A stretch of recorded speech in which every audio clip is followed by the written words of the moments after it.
Welcome to our Hong Kong Brief Show. I'm your host, Jenny. Today, we've got some exciting stories to share. First up, a Hong Kong man with drug-resistant epilepsy has found new hope thanks to cutting-edge robotics.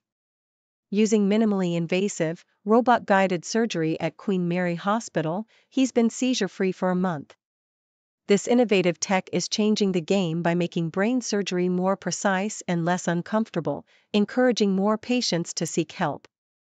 Next, our local politics segment. Hong Kong's Justice Minister, Paul Lam, has clarified that the term soft resistance is purely political, not legal. He emphasized the importance of balancing national security with Hong Kong's openness and freedom, urging caution and rational patriotism. This clarification comes amid ongoing discussions about political expression and societal stability, highlighting the delicate balance in Hong Kong's unique environment. Finally, in the business world, Starbucks is contemplating selling its China operations due to fierce local competition and declining market share. Despite efforts like price cuts and store expansion, local rivals like Luckin Coffee are overtaking the coffee giant. While Starbucks remains committed to long-term growth in China, it's exploring strategic options to stay competitive in this rapidly evolving market. Please continue to watch for the detailed stories. South China Morning Post details the groundbreaking use of robotics in Hong Kong's medical field, highlighting how Lo Weixing, a 45-year-old man with drug-resistant epilepsy, found relief through a minimally invasive surgical procedure at Queen Mary Hospital. This innovative operation employed a new robotic system to precisely locate and destroy the brain tissue responsible for his seizures, a task that previously involved lengthy, error-prone manual measurements. The robotic technology not only shortened the procedure from 7 hours to just over 3.5 hours but also significantly increased accuracy and safety, leading to Lo experiencing no seizures in the month following his surgery and enjoying better sleep. Dr. Benedict Ta explained that this advancement opens doors for more patients with untreatable epilepsy, emphasizing that the system's ability to guide surgeons with minimal invasiveness could revolutionize treatment options and improve quality of life for many. The South China Morning Post also reports on the political and legal nuances surrounding the term soft resistance in Hong Kong, as articulated by the city's Justice Secretary Paul Lam. He clarified that soft resistance is a political term without a strict legal definition, cautioning against its casual use to label behaviors or speech. Lam outlined 3 criteria: methods, motives, and potential harm, to evaluate whether an act qualifies as soft resistance, which can sometimes involve criminal acts. He stressed the importance of proportionate promotion of national security and emphasized that Hong Kong's openness and freedom should be preserved, warning against a chilling effect on artistic expression. His comments reflect ongoing efforts to balance security concerns with the city's distinctive character, urging society to understand the term's political context and encouraging rational patriotism to foster social stability. Meanwhile, South China Morning Post highlights Charles Li Xiaojia's ambitious plans to transform Hong Kong's capital markets through his new venture, MicroConnect International Finance, MCIF. The former CEC CEO aims to revitalize funding avenues for small and startup companies by leveraging the Chapter 21 listing regime, which permits investment firms to raise capital without traditional profit requirements. Li's innovative approach involves creating cash flow-based financial products called COO, cash flow contingent obligations, allowing international investors to fund startups in exchange for a share of their daily income. This model seeks to bridge the gap for many SMEs excluded from conventional listings, offering a flexible, transparent funding mechanism while fostering a network of partners for real-time data sharing. Li's vision is to make Hong Kong a hub for supporting small businesses and startups, potentially revolutionizing how these enterprises access capital and grow within the city's dynamic financial landscape.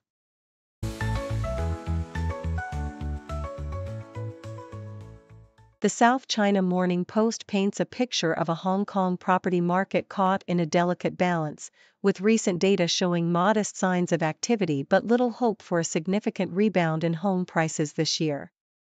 Despite a slight increase in first-hand transactions and a marginal uptick in secondary home prices, analysts warn that rising mortgage rates and an oversupply of unsold new homes, surging to a record 28,000 units in early 2025, will hinder any substantial price recovery. Rent prices continue to climb steadily, boosting rental yields to around 3.5%, making property investment more attractive amid low mortgage rates linked to the HIBOR, which remains below 1%. However, the looming prospect of mortgage rate hikes, combined with persistent supply overhangs, suggests that prices will remain largely flat or decline slightly, with forecasts for 2025 indicating a modest 0 to 5% growth, or even a slight dip in secondary home values. Developers are primarily focused on clearing inventories, which could lead to reduced prices, while transaction volumes are expected to gradually increase over the coming months, but without a dramatic rebound in prices. The South China Morning Post also explores the social and political implications of Angel Chung Na-Ting's brief bid to enter the Miss Hong Kong pageant, highlighting how her decision sparked controversy rooted in societal perceptions of beauty contests. Critics argue that her participation, seen as superficial or inappropriate for a district councillor, reflects broader societal debates about objectification and the roles of women in public life. Chong's own motivations, possibly aiming to boost her political profile and public recognition, are defended as legitimate expressions of personal agency and strategic career moves.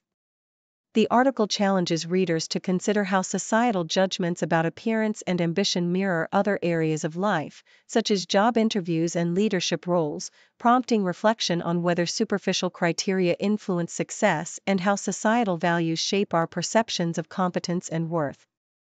Nikkei Asia reports on Starbucks' strategic dilemma in China, where the coffee giant is contemplating a sale of its local operations amid intensifying competition from domestic brands like Luckin Coffee and Coty Coffee. Despite initial efforts to deepen local supply chains and digital infrastructure, Starbucks' market share has declined from 5.6% in 2022 to just over 4% in 2024, with local rivals expanding rapidly and surpassing Starbucks in store count and revenue. The company has been exploring joint ventures and strategic collaborations to bolster its position but has yet to find a suitable partner willing to meet its valuation expectations, which are estimated to be over $9 billion for the Chinese business. While Starbucks continues to expand its store network in China, recent price cuts and e-commerce integrations reflect its efforts to stay competitive. Nonetheless, the company remains cautious, emphasizing long-term growth prospects while considering the possibility of divestment, as it grapples with a challenging market environment that has seen local competitors gain ground through aggressive pricing and innovative marketing strategies.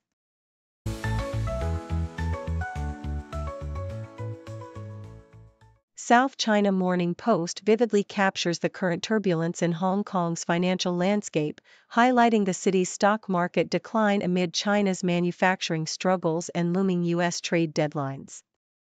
The report paints a picture of cautious traders navigating a landscape where the Hang Seng Index dips slightly, reflecting broader economic uncertainties.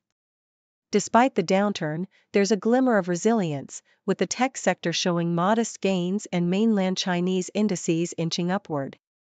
The narrative emphasizes the impact of global trade tensions, with Chinese manufacturing contracting for the third consecutive month, yet some companies like SMIC and NetEase defying the trend with notable gains. The story also notes the recent debut of two new stocks in Hong Kong and the city's impressive fundraising achievements this year, amidst a backdrop of international negotiations and shifting trade dynamics.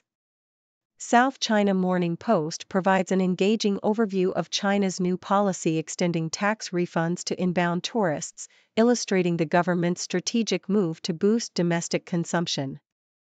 The article details how travelers from various regions, including Hong Kong, Macau, and Taiwan, can now claim VAT refunds more conveniently, both at stores and border crossings.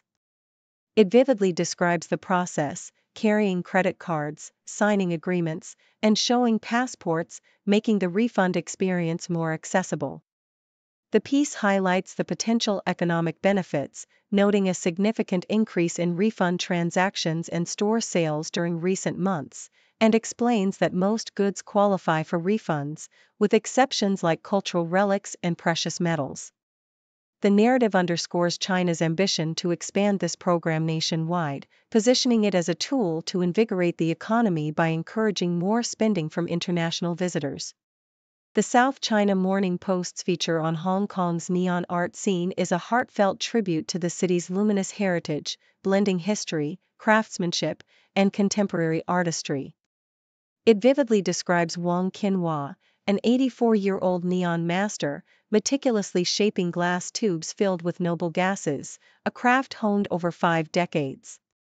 His grandson Jerry Liu, a young artist educated in London, collaborates with him on a poignant exhibition titled Heroes, Illuminated Dreams, which celebrates both traditional neon craftsmanship and modern storytelling.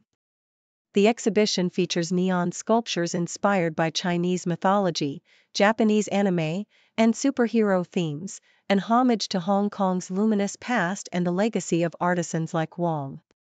The narrative captures the emotional depth of the project, emphasizing neon's cultural significance and its potential to inspire future generations, as Liu's animated film traces Wang's journey from humble beginnings to becoming the city's primary neon repairman, ensuring this vibrant art form endures amidst changing times.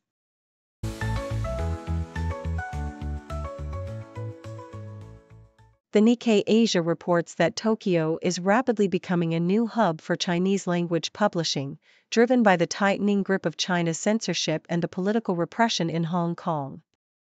Annie Zhang Jieping, a Taiwanese journalist and bookstore owner, opened Nowhere Bookstore in Taipei and expanded her efforts to Tokyo, aiming to spread the richness of Chinese culture amid the crackdown on Hong Kong's pro-democracy movement.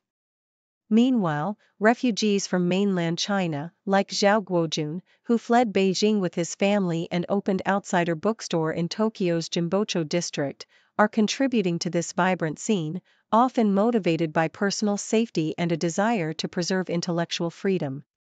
Other publishers, such as Zhang Shizhi, focus on publishing in simplified Chinese to reach mainland Chinese readers and challenge the stereotypes associated with the script.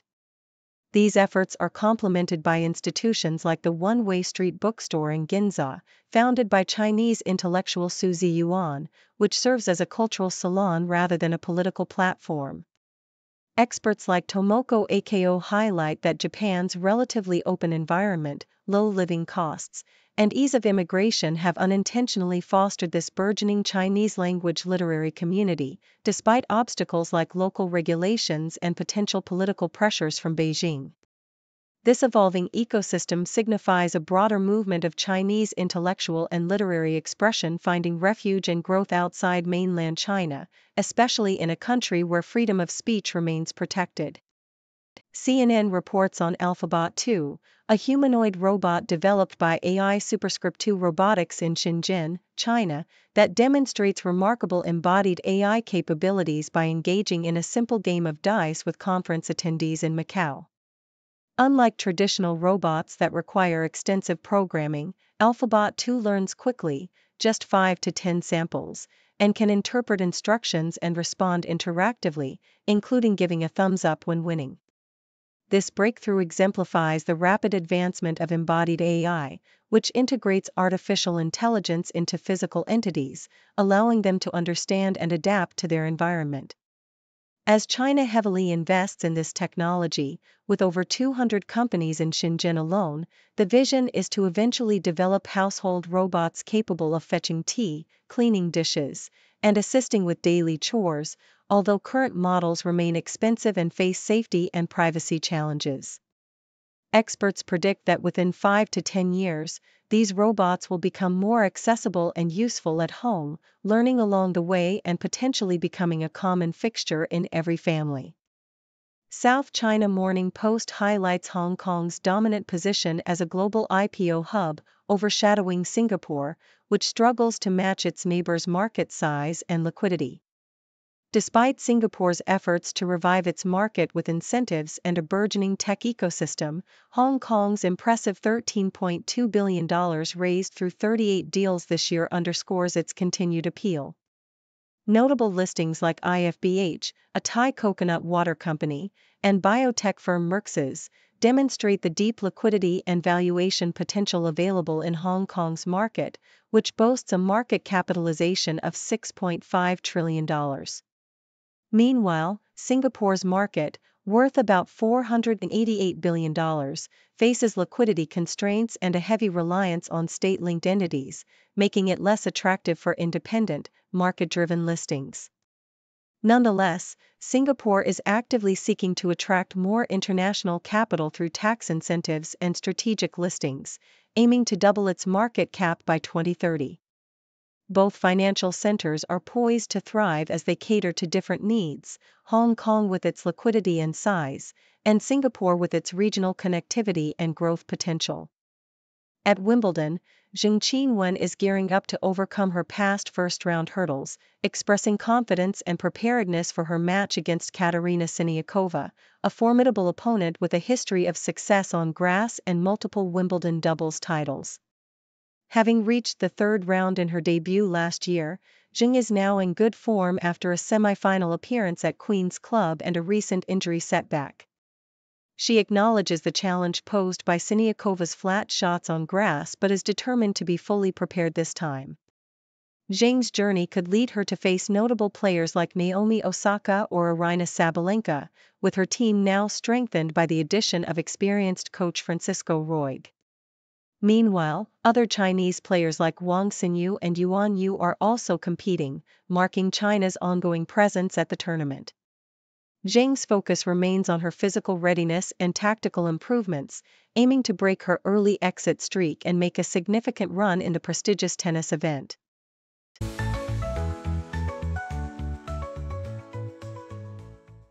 South China Morning Post vividly recalls the explosive era of Hong Kong cinema in the 1980s and 90s, spotlighting the iconic girls with guns genre that revolutionized action films.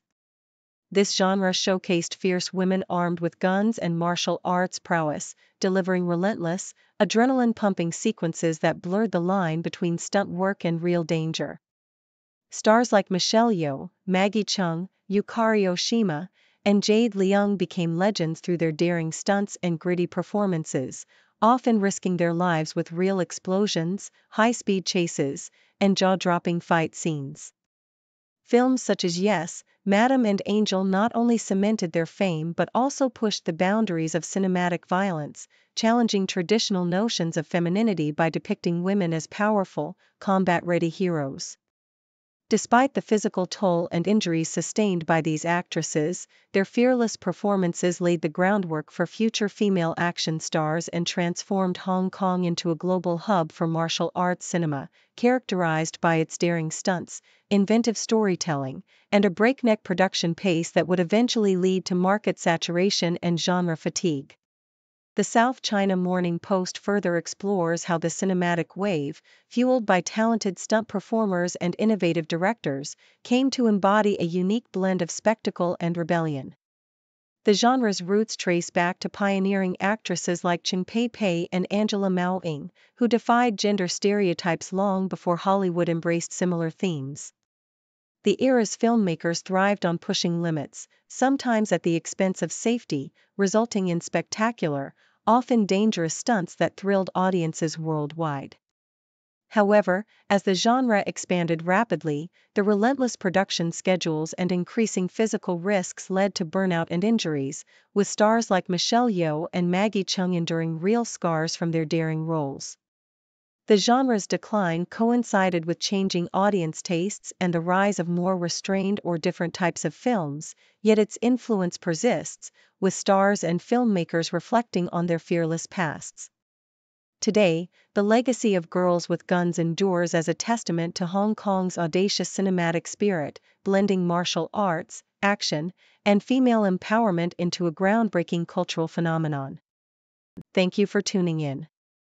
The content above showcases the latest briefing reports and analytical synopses, thoughtfully curated by the 6Do team.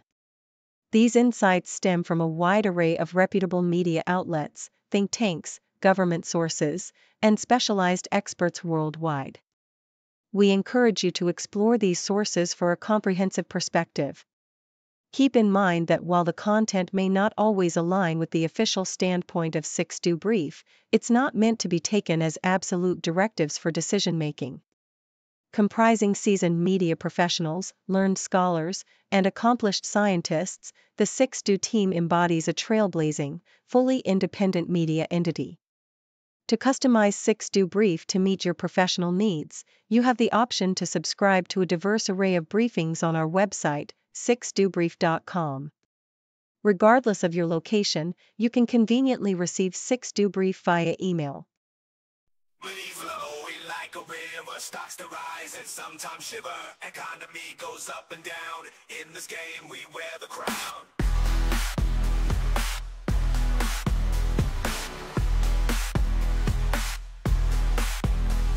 Startups popping like the news. Crypto fashion headline views. Diversify your gains of play. Ride the wave, don't miss the day. Markets moving, never still. Cash in hand, it gives a thrill. Fortunes made and fortunes lost. Pay the price, no matter the cost.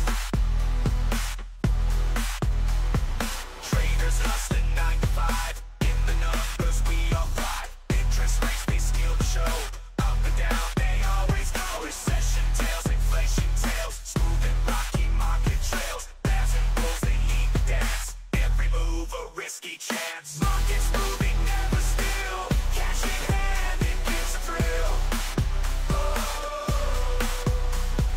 Fortunes made and fortunes lost. Pay the price, no matter the cost.